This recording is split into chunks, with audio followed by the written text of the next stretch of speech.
यार कौन है ये लोग, कहाँ से आते हैं? अरे ये पाकिस्तान के लोग हैं भाई, ये भिखारिस्तान से आते हैं। इनके मुंह में जो आता है बक देते हैं सुभान। इनको जरूरत नहीं है सोचने की भैया किसी चीज के बारे में कि ये कहाँ बैठे हैं, किससे बात कर रहे हैं, इनकी आवाजें जो हैं वो कहाँ कहाँ तक जाएंगी, इनको समझ ही में नहीं आता है। वैसे आप डिटेल में समझते हैं कि हो क्या रहा है, किसने क्या कह दिया। अगर आपको ये समझना है तो ये वीडियो देखिए। अमेरिका ने पाकिस्तान पे कोई हमला कर दिया, हमारी तो अगर हमारे न्यूक्लियर रेंज में नहीं भी अमेरिका, लेट्स से अगर हम खलीजी ममालिक में जो है उनके अड्डों तक भी नहीं पहुंच सकते या हम इसराइल पे भी हमला नहीं कर सकते, हमारे लिए क्या वाइज रास्ता होगा आपके ख्याल में? इंडिया हमने तो देखिए और कुछ नहीं करना। हमने तो अगर हमारी रेंज वहां ना भी हुई और अब हम पे कुछ किसी ने बुरी नजर से देखा तो हमने तो बगैर सोचे समझे भारत पे, मुंबई पे अटैक कर देना है, न्यू दिल्ली पे कर देना है। तो ये है पाकिस्तान के पूर्व high commissioner to India Abdul Basit sahab कहें इनको नहीं कहते हैं।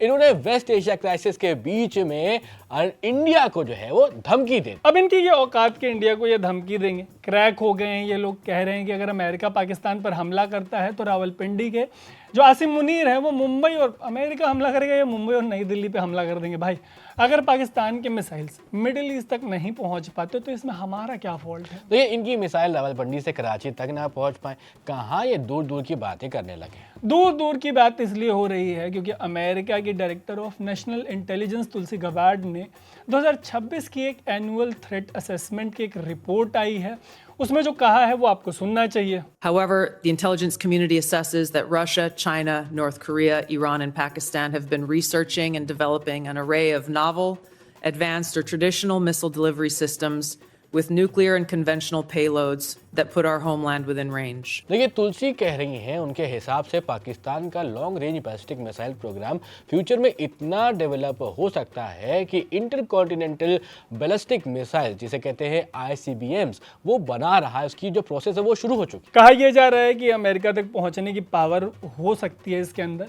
उन्होंने पाकिस्तान, रूस, चीन, नॉर्थ कोरिया और ईरान जैसे देशों के साथ पाकिस्तान को भी अमेरिका के लिए इनका जो एडवांस मिसाइल सिस्टम है उसको अमेरिका के लिए एक बहुत बड़ा थ्रेट बताया। वैसे ये कुछ ज़्यादा नहीं हो गया ज़रूर, लेकिन देखिए पाकिस्तानी जो है वो किसी के भी नहीं है। इंडिया ने जब इनको मारना शुरू किया तो ट्रम्प के पास चले गए ये दौड़ करके, अमेरिका को भी मारने की अब तैयारी में लगे हुए हैं। अरे यार दूसरों को क्या मारेंगे, इनकी तो हालत ये है कि चारों तरफ मीडिया रिपोर्ट छाई हुई हैं। इनके जो आर्मी चीफ हैं आसिम पनीर देश के शिया मुसलमानों को लेकर कह रहे हैं कि नहीं रहना तो ईरान चले जाओ, इतना प्रेम है वहाँ तो से। इन रिपोर्ट्स के मुताबिक पाकिस्तान के आर्मी चीफ आसिम मुनीर ने एक इफ्तार मीटिंग के दौरान शिया मौलवियों को चेतावनी देते हुए कहा कि अगर वो ईरान से इतना ज़्यादा प्यार करते हैं, मोहब्बत करते हैं तो ईरान चले जाएं। वैसे ये बयान वेस्ट एशिया में बढ़ते टेंशन और पाकिस्तान में ईरान के समर्थन में हो रहे विरोध प्रदर्शनों के बीच आया है। मुनीर ने यह भी साफ किया है कि पाकिस्तान किसी भी बाहरी मुद्दे को लेकर देश के अंदर हिंसा या अशांति बर्दाश्त कितना काफी शांति प्रिय देश है। देखिए इस बयान के बाद शिया नेताओं के दिमाग हो गए हैं खराब।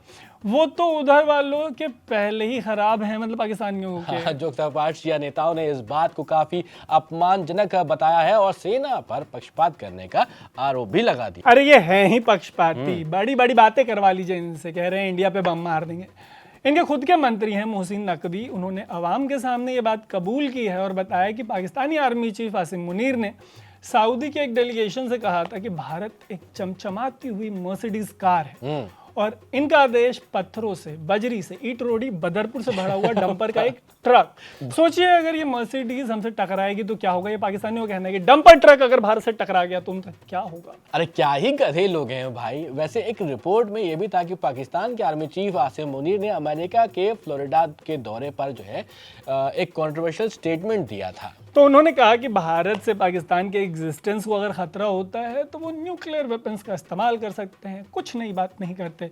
उन्होंने ये भी कहा कि पाकिस्तान एक न्यूक्लियर पावर है, कुछ नया नहीं है। अगर उसे खत्म करने की कोशिश हुई तो वो आधी दुनिया को अपने साथ लेके डूब जाएंगे और हम तो डूबेंगे सनम, तुमको भी नहीं डूबेंगे। इनके पास है भी भैया न्यूक्लियर वेपन, या फिर मजाक करते रहते हैं। मजाक में न्यूक्लियर वेपन, हर तीसरे मजाक के मूड में कुछ भी कह देते हैं ये लोग। जैसे ईरान के नेशनल सिक्योरिटी काउंसिल के एक मेंबर मोहसिन रजाई ने कहा एक टीवी इंटरव्यू में, उन्होंने दावा किया कि पाकिस्तान ने ईरान से कहा है कि अगर इजराइल तेहरान पर हमला करता है तो पाकिस्तान इजराइल पे न्यूक्लियर बॉम्ब मार देगा। उसके बाद क्या हुआ? फिर वो मुकर गए होंगे। मुकर गए? पाकिस्तानी है भाई, इनका तो इनहेरेंट ट्रेट है। पाकिस्तान ने इस दावे को ऑफिशियली तौर पे कहा कि उनका इससे कोई लेना देना नहीं। देख रहे हैं। देखिए, मैं नहीं कह रहा था, ये मक्कार लोग हैं और मक्कारी करते रहेंगे इस तरह की। सही बात है। वैसे कई फैक्ट चेक रिपोर्ट्स में ये भी सामने आया है कि ये बयान या वीडियो भ्रामक या छेड़छाड़ किया हुआ हो सकता है, यानी पूरी ही तरह से इसकी पुष्टि नहीं हो पाई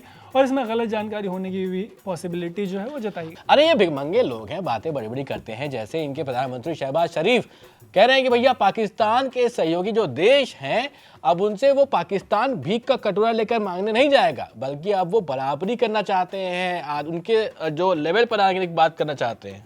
कुछ और लेवल हो जाएगा सुभान, मतलब लेवलिंग मत करवाइए, बात करवा लीजिए पाकिस्तानियों से। वैसे अभी 4 दिन पहले कह रहे थे कि हमें सबके सामने जाकर भीख मांगनी पड़ती है, झुकना पड़ता है, हमें झुकना पड़ता है। इनके खुद के लोग भांडा फोड़ देते हैं। सुनिए क्या कह रहे हैं।